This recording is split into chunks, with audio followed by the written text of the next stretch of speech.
Hi guys. Hello. Hello. Can you tell me about how you two actually meet each other?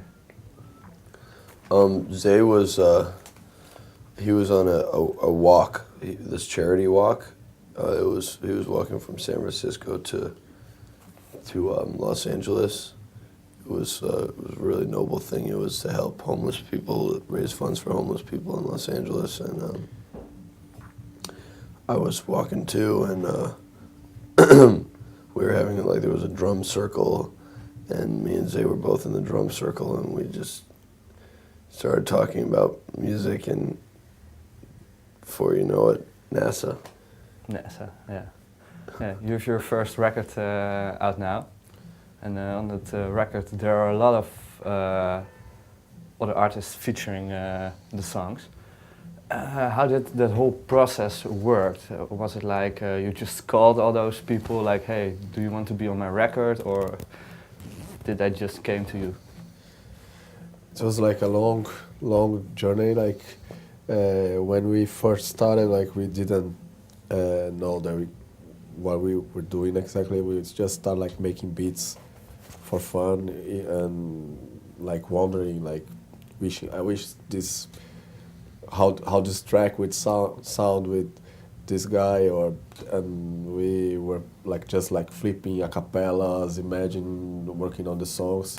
We got a few collabs like from friends, like Fat Lip, Karen O. After this first track, like that's had like ODB, Fat Lip, and Karen O, we found like we should like follow this like blend of like people from different worlds and styles, and then it was like a long journey, like 5 years and a half, probably a little bit more, like reaching out. Like we made this what we call like the N.A.S.A manifesto, which was a letter explaining what the record was about, and we tried to reach them like as many forms as possible. Okay. Can you tell me a little bit more about the N.A.S.A manifesto you mentioned?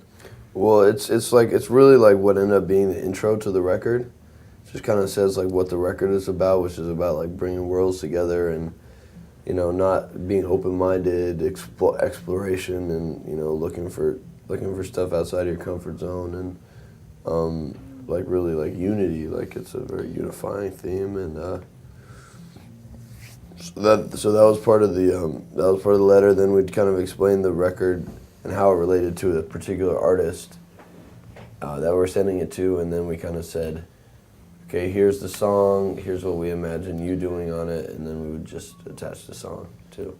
And we had like many no's and a bunch of yes, and like we have like over like 40 guests on the album, where we probably like reach like over 100, you know. Yeah. So if I'm correct, you just you just made a song, and then sent it to an artist. You would have thought it would be great if that artist would perform that song. Yeah. We just made the songs like true to our hearts, and then after the songs were finished, sometimes while we're making them, but usually after they're done, we would be like, who would feel good on this? Oh, so-and-so would feel good. We should pair them up with so-and-so. Like, that would be crazy. And yeah, that's kind of how we came up with the pairings. Okay, so everything was already produced and the artist just had to sing some lyrics that you also wrote. Okay.